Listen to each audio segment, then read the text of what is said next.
Welcome to the Geeks Assembled podcast. Be afraid. Be very afraid.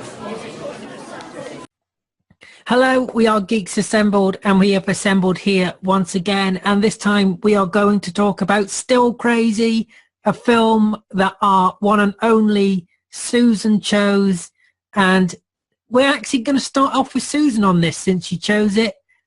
Susan, why did you choose this film? Because I could tell you like it, because that's why you chose it. I chose it because I saw it recently for the first time, and it's such a good story. It's a story of like redemption, and a story of rock and roll, and it's a story of love and unrequited love. It's very, very cool. And the music is brilliant, and, you know, you just kind of want to sing along and stuff. And I absolutely love this movie. I think that Bill Nighy and you know, Stephen Ray and you know, Robbie, what's his last name? Anyway, those guys did such a great job as actors. It was so rich. Anyway, that's why I chose it, and that's my opening statement about it. No, the acting in this, the actors that they got to do this are absolutely brilliant. I mean, you got Billy Connolly. I mean, come on, Billy Connolly. Billy Connolly, yeah, he's absolutely hilarious. I mean, he's an amazing comedian and actor. Yeah, and Bill Nighy, amazing. You know, Timothy Spall. He's lost a lot of weight recently as well. Alex, what did you make of this film? I guess it's a very good movie. I didn't like it. It didn't appeal to me as much. But I did get the, you know, in-jokes about revivals and aging, and, you know, they set up the drama with the surprise singer that they thought was dead, and he's not dead. Oh, come on. Come on, Alex. I knew he wasn't dead, and I'd never seen the film before. Yeah, no, I knew he wasn't dead. The most shocking twist in the film, right? Yeah, I mean, that's the other thing, too, is that I think they could have written more jokes in it, but it didn't appeal to me as much. But, I mean, like I said, it is funny. The drummer is very stereotypical, but it is funny that woman's chasing him, and he's really taking it like, you know, like she's from the, you know, Taxman when she's not, and then that was another woman in Doctor Who, and Bill Nighy was in Doctor Who as well, and I like the way that he's doing like a little bit of a Ozzy Osbourne, David Bowie kind of thing a little bit. I mean, there was some parts in the movie where he's in another world when he's singing. But of course, I also knew that they probably were going to end on a very happy note. I knew that, you know, he was going to get in trouble, but the group was going to get better as the time went on. And I also knew that they were going to set up, you know, a conflict in the movie. So even though it's very well done, it didn't really surprise me in a lot of ways. In some ways it did. I mean, because I liked his wife. I liked the fact that the other guy with the goatee was like, why is the singer the voice of the band? Yeah, he kind of is. You know, but I knew that, you know, the ending, they were going to have that lovely ballad and everybody was, you know, going to get all teary-eyed, but that's okay. I mean, not every movie has to have a unhappy ending either. So I guess I would have liked more jokes, or I guess I would have liked more twists, but I mean, it was a good movie. It just didn't appeal to me as much. I'd rather watch Almost Famous or This Is Spinal Tap. But again, you can tell with these other movies that they're, you know, trying to push buttons as well. And This Is Spinal Tap is a total, you know, mockumentary, where this one is a mockumentary, but it's more understated. It's more, you know, muted than This Is Spinal Tap, because after 10 minutes you can tell that the movie is going to, you know, crank it up to 11, as they say. And that's where they got it from. And Zoe Ball's in it as well, with very spiky 90s hairstyle. I couldn't believe it. Brian, what did you make of this film? Did you enjoy it? You told me earlier that you did. So unless you changed your mind during the last 4 hours we've been doing this. Did I? Yeah. I forgot. No, I'm just kidding. No, but yeah, still crazy with. Well, still crazy. It's absolutely pretty much a good film, good decent film I've seen, and I absolutely enjoyed it, and I would probably watch it again if I had the chance. So it was a good film. Do you remember the name of the band?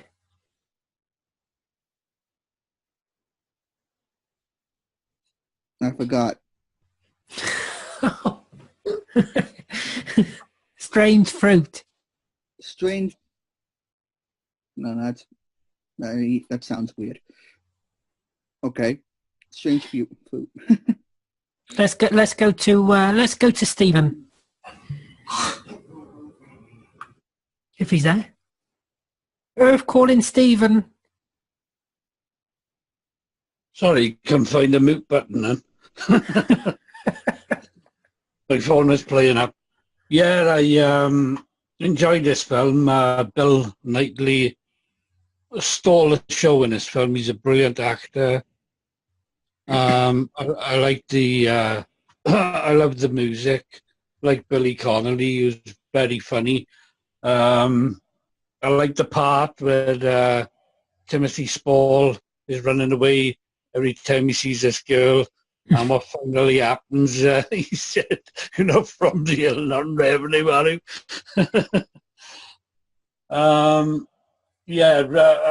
First time I watched it last Sunday. Yeah, I really enjoyed it. Timothy, you were on about Timothy Spall. He's lost a lot of weight. I know. A lot of weight, yeah. Yeah, he did have he was ill a few about 10 years ago. I can't think what illness he did have, but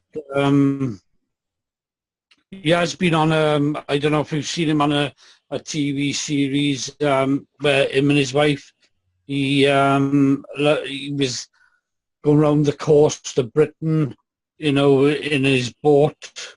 Oh, they're all doing that now, aren't they? Yeah. But I enjoyed watched every episode of that. Yeah, I enjoyed the movie, and Jimmy Neal is a brilliant singer, and a better singer than Tom Jones. You had to get his name in there, didn't you? Yeah. Had you ever heard of this movie before? Yes, but I just hadn't gone around to seeing it. Well, I hadn't heard of it before, so when Susan mentioned it, I thought, what's... Yeah, I forgot all about it.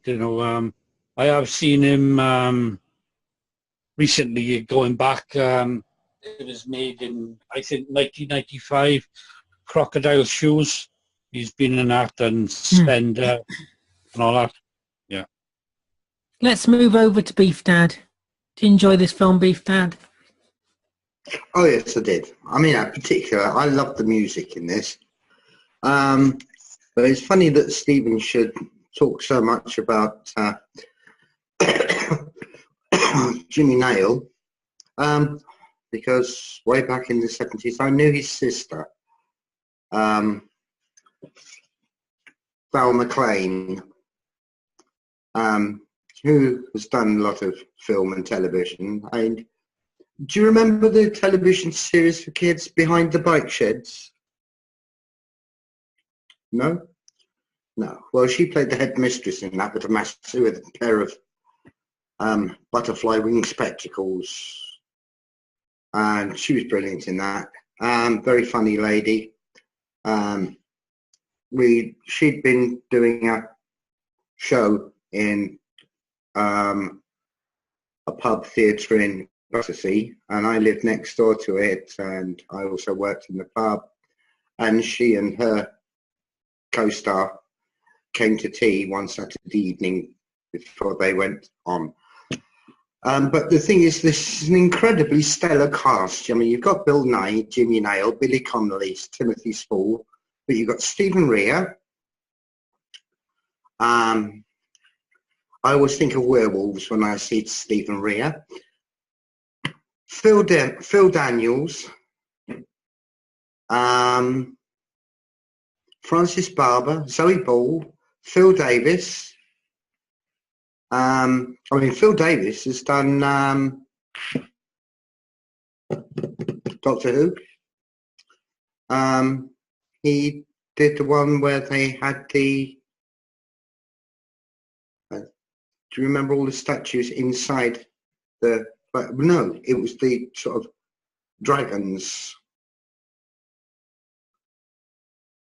Well, dragons. They're not dragons. It was Fires of Pompeii.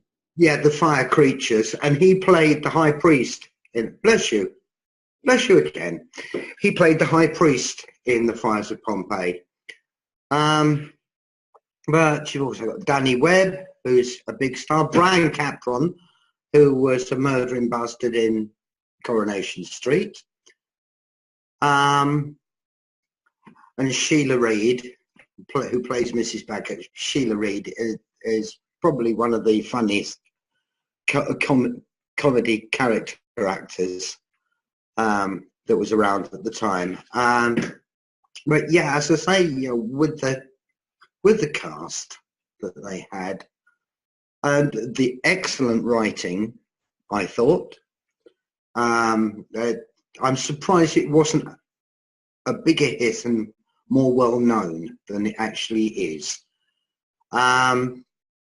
Timothy Spall thought Francis Barber was from the Inland Revenue and after money that he owed the Inland Revenue, but no, actually what she wanted was reasonably violent sex with him because she was one of his old fans.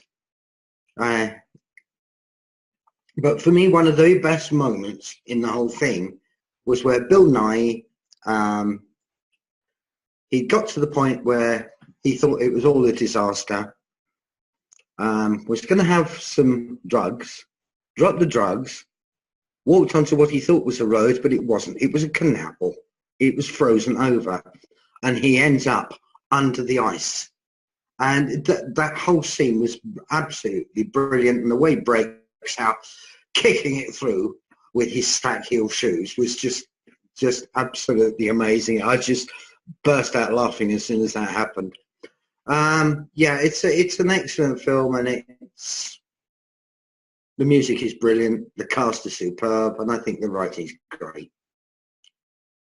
He wouldn't have lasted 2 seconds under that ice though, because that was freezing water.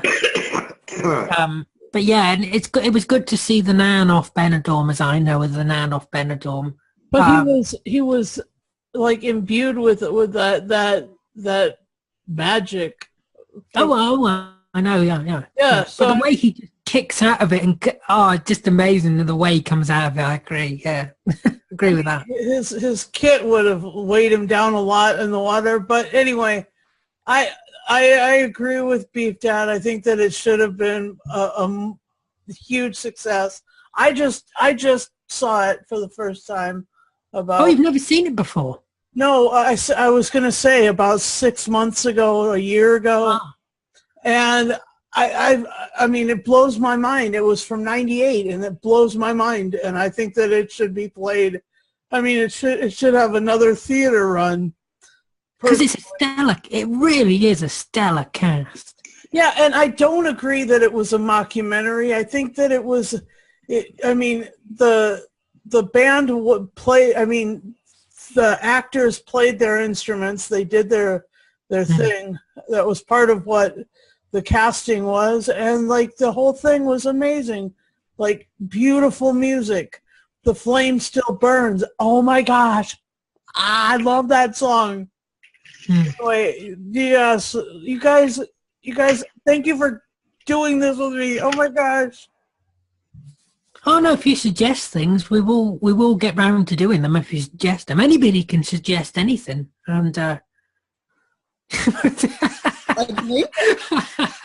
Yeah, you know, even cat. it was a sweet. I think the cat wants us to do Jaws. I think that was a sign. We already did it. The sweet thing was like how you know, the unrequited love between the manager and you know the guitarist who was in a better mental institution idea place and giving his money away. Then you know, the other part of the unrequited love was the triangle, where, you know, the keyboard player wanted her for all those years too, and tried, and you know, that was so sweet. And then I just, you know, it was too sweet for a rock and roll movie, but yet it worked, for crying out loud. So I just think that it was amazing. So I saw you being upstaged by a cat, Susan. I get upstaged by cats. It's all right. I just was gushing about a really cool part of film history, film stuff. No, I'm really glad you chose it, because I've never heard of it before. I've never seen it, never heard of it. You know, it's forgotten, really, isn't it? I mean, I never see it on anything. No, it just needs a revival. Everything needs to be revived. It doesn't need to be. We don't need a bunch of reboots, but we do need revivals. No, we don't need reboots. We need to just put these things back in the theater and let them go around again. You know. Yeah. How is Billy Connolly these days? No idea. Because he's Well, over the last few years he's been very unwell, hasn't he? a few months ago, he did come on the TV. I seen it on Facebook. Somebody put a post up. He's got Parkinson's disease plus cancer. Oh my God! It's God. awful. So he's really bad. Oh, that's awful. I'm so sorry to hear that. Yeah, he's not been in a good way for a few years now. It's awful. Does anybody else have anything to add? Anything else to throw in on this movie? No? I did like the part where Bill Knightley loses his temper with Timothy Spall. And he punches him, and it looks like his side of his mouth is, you know, what have we done, you know, and it's just snooker ball. He spits it out and hits him in the forehead. Yeah. The other bit that I really enjoyed, that really, really, really made me laugh, was when they were all in the bus and Timothy Spall broke wind.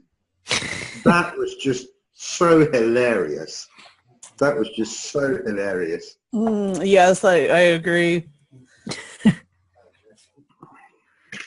Anybody Another else? magic moment was at the wedding of Bill Nye's character's daughter, and you know he bursts, you know, he drops into this, you know, Jim Morrison sort of poetry, and he was just like, yeah.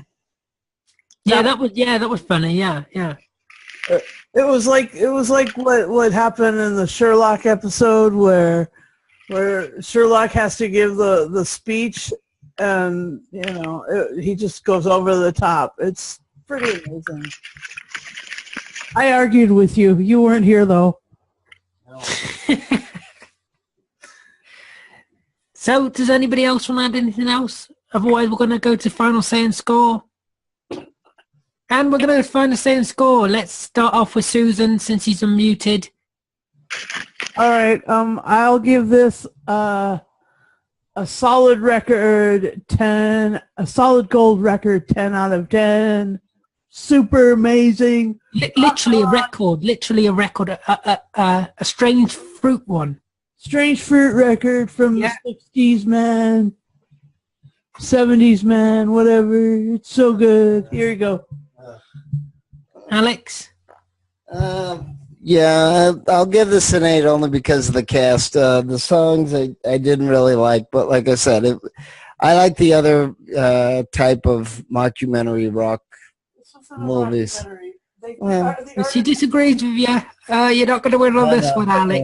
The artists actually do their own instruments. That's what the casting was. Okay, well, whichever. They got Just admit it's not a mockumentary. Yeah, well.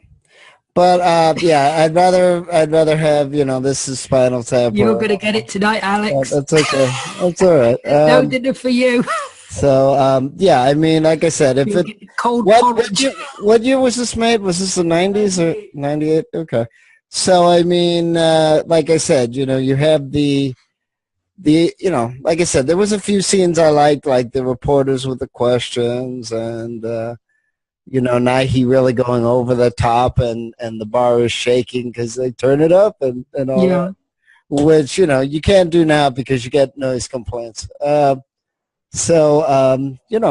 I mean, if there's very few movies that actually make fun of, rock and roll and how they talk sometimes and how they act. I mean, that was the other funny part of the movie where Bill Nighy's actually psyching himself up. He's yelling into the mirror and worried that other people hear him. So, I mean, that's kind of the humor here in this movie, is that it is over the top, but it's not over the top like Spinal Tap is and other movies where, they're making fun of just being in rock and roll, or they're making fun of, how loud you have to be. But like I said, it is a good movie. It just didn't appeal to me 100% like it did to Susan. And let's go over to Stephen Price. What are you going to give this out of 10, Stephen? Give it a 10 out of 10. Bill Knightley is amazing and brilliant, funny. And he did appear with Jimmy Nail in the Design Pet Series 3. Oh, did he? Yeah. Oh, I haven't seen that for years. Let's go to Beef Dad in Germany. Final say and score. Well, as I say, the writing was brilliant, but then you wouldn't expect anything less from Dick Clement and Ian Lafreniere. They wrote Porridge. Oh, did they? Yeah, and The Likely Lads. And The Commitments. And Lovejoy. So there was just brilliantly written, superbly acted, stellar cast, gets a 9.95. You're very precise today. 9.9. Yeah, they did write the Be Design I'm glad Pet. we don't do the scoreboard at the end anymore. Stephen, what did you say? I think they did Be Design Pet as well. I think they did.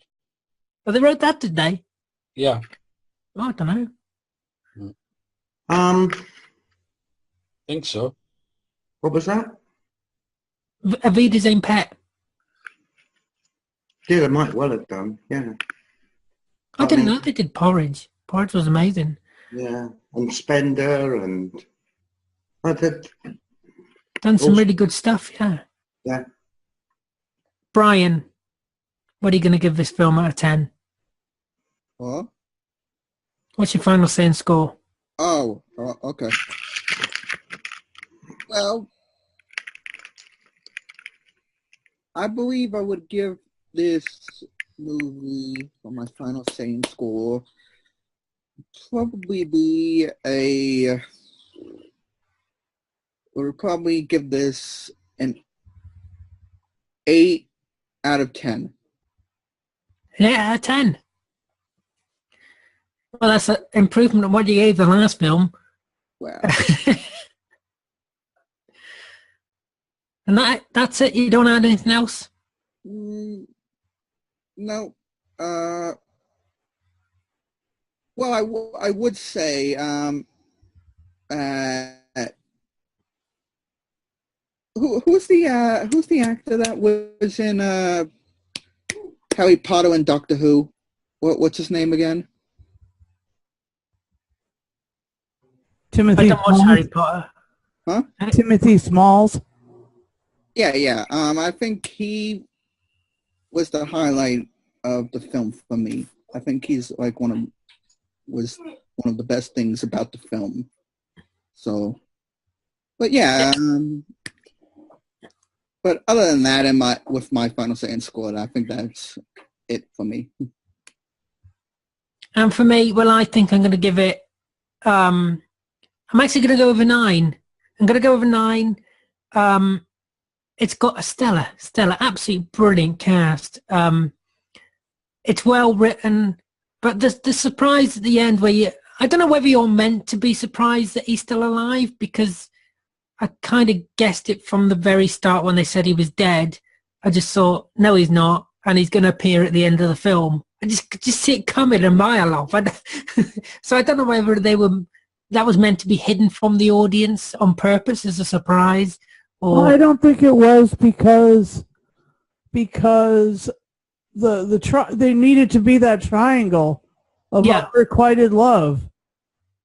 I mean, Stephen Ray's character needed to be in love with her, and then she needed to be in love with him, and in order for that to be a real triangle, he needed to be alive. But they all came back in the end. The band was back together, so that was good. I would like to thank everybody here for joining me. I'd like to thank you for watching. Tell us below in the comment section what you make of Still Crazy. Look after yourself, take care, and we will see you next time. Bye-bye, everybody!